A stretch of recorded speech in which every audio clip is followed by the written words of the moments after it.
I love being engaged and creating. Yeah, yeah. So tell everybody how you got started. You were a school teacher. Talk about that a little bit. I was a K-12 art teacher. Had carved pumpkins with the kids a little bit, but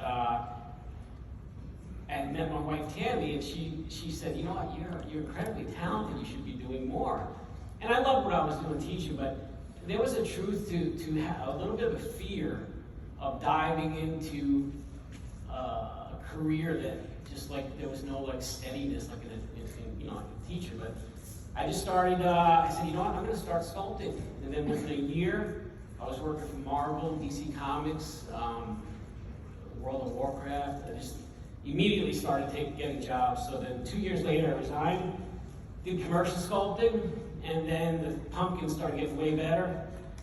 And then Food Network saw them and wanted to try to do a show around them. Asked if I could find people, because they didn't know anyone to carve, and it just snowballed from there. Yeah. And I just started to. I loved the carving so much that I started to pursue. I started to realize that I don't need to like. I went from teaching to going into commercial sculpting. With commercial sculpting, there was someone hiring me, But then I really took the big leap into just doing what I love and creating the people to hire me. So that was Yeah, because we were talking at dinner last night, and when you first started carving pumpkins, you were like, when someone asked you to do it, you charge them $25, right? Yeah. And you're like, I don't know what to ask them. Yeah, you know what I mean? Like, pumpkin, man, it's gonna rot in a couple of days. Yeah, right. Yeah, exactly. So $25, and now he gets paid. If you don't mind me saying, he gets paid $180,000, $200,000 to put together like a Halloween scene with the carvings and so forth, right? And I love that. And he's worth it. He's absolutely worth it. I think the thing that's really cool about it, like you were saying last night, is there's like a fear of like you do something and you're like, I don't know, it's like us, as entrepreneurs, like, well, I don't know, what would I sell this thing for? And someone buys it, and then you go, well, how much more would they pay? And then, you know what I mean? Yeah, like digging into that area, if it's never been done, like for me at least, it hadn't been done before, was a scary thing. But when you're aligned, when you're doing something that you love that's aligned with you, it's easier. The whole process is easier, because even overcoming all of the setbacks or fears and everything, if you're aligned with it, then that's actually what feeds you. That's actually the fun. It's not fun when you're really up close to it, but when you reflect back on it, you realize that was the fun part. That was the fun part, and it's how I make art. It's how any of us create. Whether you're creating your clientele or anything, like going into those spaces where you're a little bit uneasy or don't know, or that's where all the gold is at. It's like creativity. I mean, we were talking last night, and the way that you approach carving a pumpkin is the same way I approach writing a sales letter. It's the same way you guys approach a project for your clients, right? It's stepping into a little bit of the unknown. There's a creative process to it. It's not even knowing exactly, like when I write a sales letter, I have an intention, like you said, you have an intention, but you're kind of figuring it out as you go. Right? Yeah, it's real. It's just this big white space, and then you get obstacles, and they fuel you. And for me, it's like that, it's like we're talking about, like setting intentions is important, because if I try to hammer away at something, a problem too much with thinking, it just ruins it. And that's when I find that's when you can find things like anxiety and just doubt and all that stuff will creep in. But it's this kind of, I set an intention and then I quiet down. And then I do things that'll quiet my mind down. And then that allows me to hear the inspiration, hear what, like, sort of my inner part that doesn't have all the clutter of that talking says, no, here, you should be doing that. And then usually that should be doing that has a little bit of fear, but I know, I can tell that that's the fear that I'm meant to overcome. It's not like, you know, if sometimes, I mean, it's hard for some people in a wrong field altogether, and then they're just trying to hammer away at stuff that's really not meant for them. They're not passionate about it. Yeah, passion is huge. Like if you're not passionate about something, you're really not going to grow in a way that's going to be rewarding. Right. Yeah. So you talk about quieting your mind. I know one of the things, and is this a recent thing, the stacking rocks? Last like 4 years maybe. Okay, so Austin, can you show, so this is an example. Now, just so people know, you're not using glue. No. Yeah. So that is, like, where is that? That's in Sedona. Tam and I we go hiking a lot, and she's reading a book by the water, and I just play with the rocks. Okay, and then this appears, right? You know what I mean? Like, do you ever just look up from your book and go, oh my God? Like, you know what I mean? Like, just like, what are you doing? But, so those are all, there's no glue, you're not hammering away flat spots, you're just taking, anyone can do that, right? Not really, like, if we put like a 10-inch stripe on this floor, you could walk it. I wouldn't have to teach you how to walk it.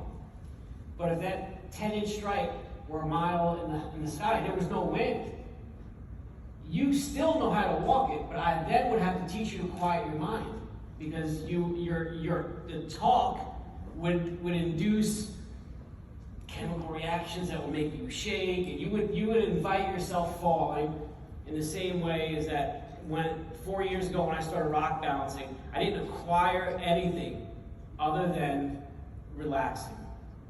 Just that's the only thing. Like I know how gravity feels. Everyone knows how gravity feels. It's like this. You quiet down, and I really think that's a big part of my artistic process as well, and it's a part of almost every process when I really truly think about it. Like when I'm doing a piece of artwork and I'm getting to a point where I'm questioning something, it always comes down to like there's a volume of there's an amount of talking that's going on in my mind. And it's never conducive to doing what I want done. And when I quiet down and I realize, the obvious hits me, and I feel that there's a huge benefit in making sure that you spend a good portion of your day quieting down, so that you can allow those things to the creative process to just happen, right? Yeah. Because if you've already asked for something and you've put intentions that you really want something, if you're too busy hammering and trying to figure it out, you're never going to allow that answer to occur to you, because you don't wrench away. I don't wrench away at my artwork. I don't wrench away at that. Ideas slip into my mind. They occur to me. They happen to me. And they only happen when you could set that intention and then quiet down. Now, obviously, that doesn't mean that there's work to be done. That's true. But on those areas where you want to break through stuff and get to that next level, I highly recommend making sure that you spend time quieting yourself. Yeah, let me show a couple more. So there's that one. Now, is that in front of your house? Yeah. Okay. Yeah. It's like, has everyone ever come over and just like wanted to push it and then you want to shoot them? Like, you know what I mean? Like, let me see, let's show another one. I think there's a couple. And that's in your house, right? That's in my living room. Okay. Yeah. I got like a pile of rocks in my living room. Okay. So that's another angle. So like, look at that. That's not glued, right? That is not. Oh, yeah. Didn't one of your sons have a friend come in and? Yeah, Tam actually knocks most of them over. But they stay up. I mean, that one's up right now still, and it's been like, it's probably been about 5 months. It's on a slab, cement floor, so it's pretty stable. And that stump is huge, and there's probably about a wheelbarrow and a half of stones all around it. So I love making stuff with natural materials. I feel like it brings a witch out in me, like a witch doctor, or like I just feel like witchcraft when I do stuff like that. Yeah. And so I like a lot of my art. I like playing with nature. Yeah. Well, and you know, that brings me another question. Like, because last night you were saying natural material. It's not like clay. You don't like working with clay. Clay will do what you force it to do. Mm-hmm. When you have natural material, you have to interact with it you can't entirely force your will on it, Yeah, right? so that's a huge part, yes.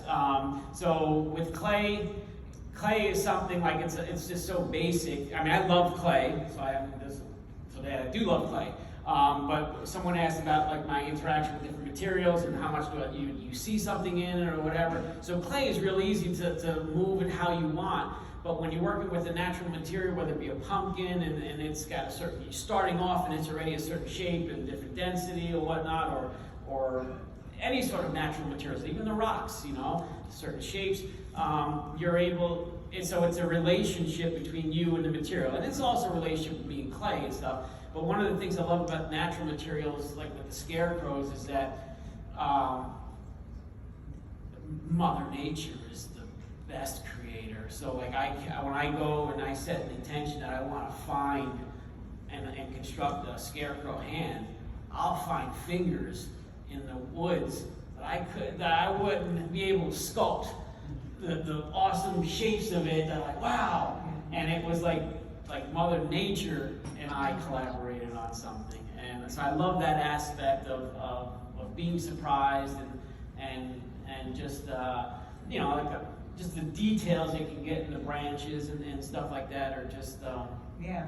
Well, and the way I translate this is, as business owners, we aren't given, like, the employees that come to us, the vendors that come to us, the marketplace that comes to us, the economy that we're dealing with. These are like natural forces that we can't change entirely. We can influence, we can impact, but we can't. And there's a creative process of being able to create art by collaborating with that, rather than fighting it or just saying, well, shit, I can't. Yeah. It all sucks. Yeah. Because we were like last night at dinner, we're sitting there and he's like, I could take the stuff left over on this table and I could create something from it. Things that people would throw away, things that you would just think, oh, that's a dirty dish. There's, ingredients, a stain on the tablecloth. You would look at it and go, what could I create from this, rather than lament about not having the materials that you want. Absolutely. Right. Like having a optimistic, like I lean naturally really heavy into an optimistic, playful spirit I have. So like I'll see something and I'll immediately arrange it into something playful and fun. And that could be objects, it could be circumstances, like I'm funny, I could make a joke just by realizing, oh, you're that and this and that, so I make this, I arrange a story that's funny. And the opportunity to do that only happens when you start to search for and lean into that optimism. So it's really important in my art or in any of that in life to really see what you have so that you can start the process of turning that into something more. Because if you are someone that turns stuff into something more, then it should be no problem. If you are someone that needs something to turn something into, you're not yet someone who can turn something into something more. You're waiting for something to come that, whether it be, we're at dinner, I was like, oh, I can make something with this table, or I can say, oh, I need this materials and that materials, and it's so never enough. Yeah, like you're forever in this mindset of I always need something to create, and learning how to be creative with what you've got is where the real production. You're using it for art, we use it in business, but I think that's a really valuable lesson, because I think we as human beings tend to focus on what we don't have instead of saying, what do I have and how do I put it together? Yeah, we get so far, we get this talking in our head so far ahead of where we want to be, and we don't want to start until we have the ingredients that can get us there easier, when really you realize that even when you get those ingredients, you're going to have to do what you need to do right now with these ingredients, because it's like you need to vibrationally become that creator, or you need to take those steps, because if you're waiting for those things to come, you're just not that person just yet, and there's no ingredients. you'll immediately find yourself in the same place because, you know, I always say, like, I honestly, I love creating, and I say it like sometimes nothing ever changes because I get as just happy as about something I made, you know, 10 years ago in that moment as I do today. And while the gap changes, you know, and even like a big job, it's like, whoa, the fulfillment of creating something that you love and that you're passionate about, it doesn't get any. It's like, at least for me, it doesn't get any higher than that. You know, it's like I recently applied to orbit, go on to SpaceX to go around the moon. And I didn't make it. I made it to the third phase, but during that time, I ended up birthing the idea. So what it was is they were going to send people around the moon. I don't know if anyone's familiar with this, but they sent people around the moon. Artists, this Japanese billionaire sent 8 artists around the moon to get inspired, come back and make something and share it with the world. So as I was thinking about what it is that would make, I realized an idea that to me was more satisfying than going around the moon. I'm like, I'm not doing that now. I don't need to go around the moon. Yeah, so that aspect of just of being able to work with what you have so that you can just begin to do what you want to do is really huge. Fall in love with the process. Yeah, right process is so important. Not where you need to be or where you should be, and that's all that mind chatter that you're talking about, right? Process is everything. Fall in love with the Process is everything. I end up savoring, like when I look back at my life and what got me here, I look back, I end up looking back at the hardest times and want to brag about how awesome it was. I mean, when I was in those, sometimes it was like, shit, I need this, you know, whatever.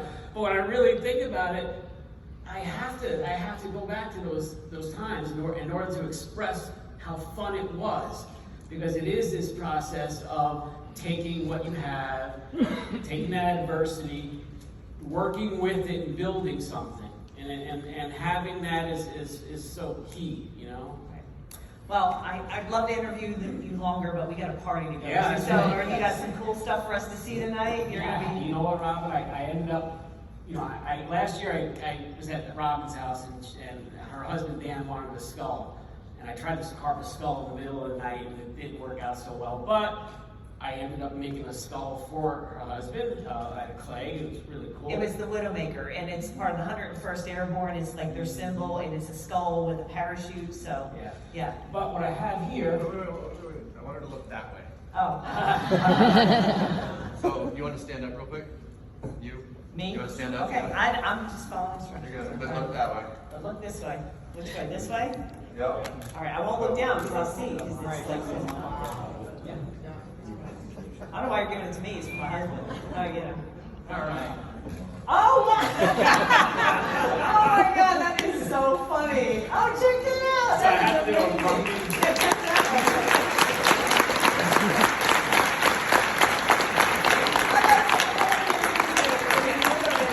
Oh, wow, that is so cool. Well, thank you for that. All right, well, very cool. All right, well, we're going to turn it over to Ryan real quick, and then we're going to get to award ceremony. So don't go anywhere, all right? That is really very cool. All right. Thank you. Give him a round of applause. Yeah.